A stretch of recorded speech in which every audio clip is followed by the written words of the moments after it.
Ma'am, di nyo ba alam, napapagod rin ako.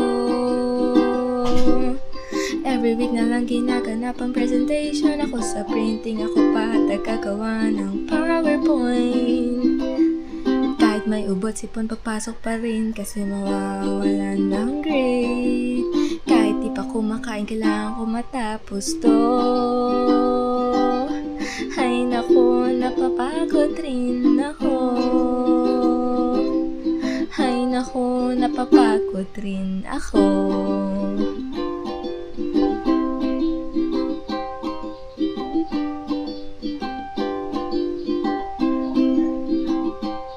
Pagkatapos ng petang pag-iiwan ng assignment, tapos sasabihin exam na next week. Yung mga event once a month lang ginaganap. Hindi na ako sumaya, nakakapagod na. Pati sa uwian, naghahabol ako ng assignment ng project ng niti pass. Masaya lang ako pag binigay na ang clearance, para isang linggo na lang ako maghihirap. Ay nako, napapagod rin ako. Ay nako, napapagod rin ako.